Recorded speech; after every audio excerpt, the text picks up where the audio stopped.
Genocidal Center. Ayan. So, yung entrance fee is $6. Kasama na yung audio doon. So, mamimili kayo ng language. So, ito yung audio.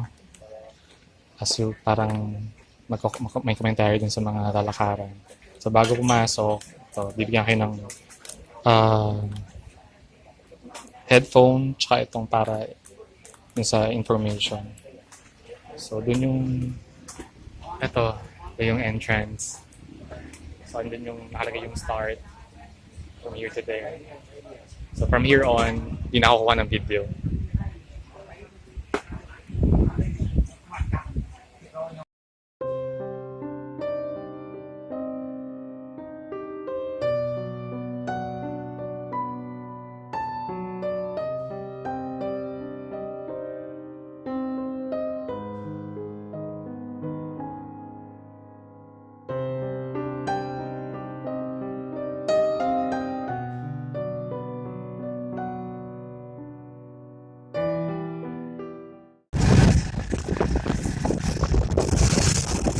So,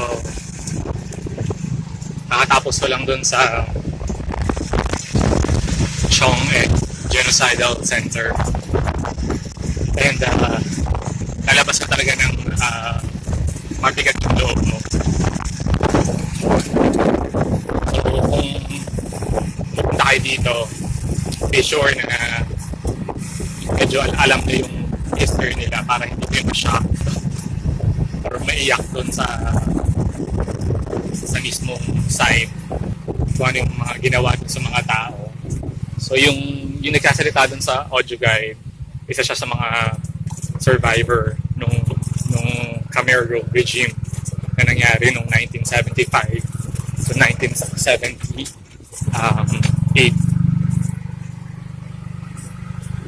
So ngayon, pupunta naman ako sa S-21.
Entrance.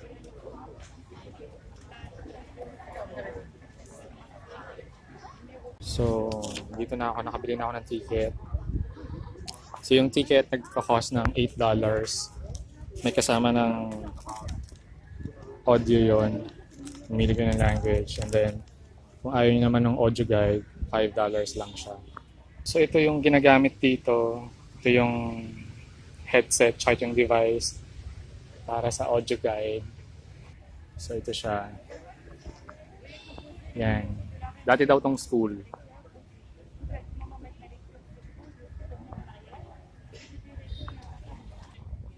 So, mag-start na ako. Sabi nung babae, pwede mag-take ng pictures outside, pero sa loob hindi.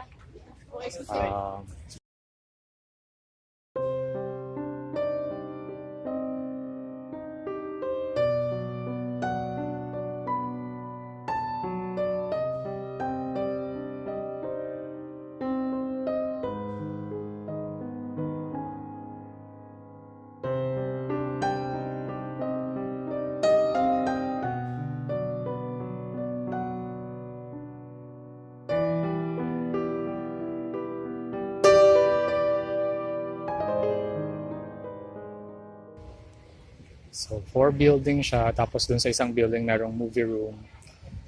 Torture building nila. Dito na dinadala yung mga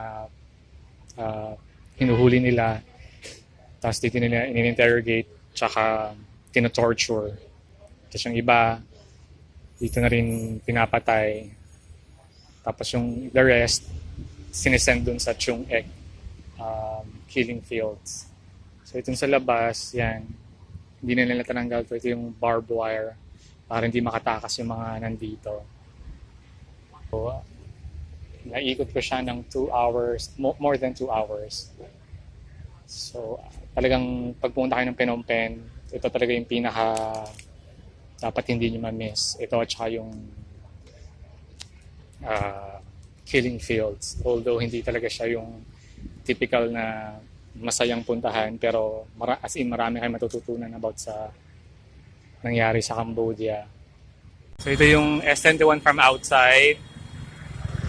Maglalakad na ako pa punta ng main road.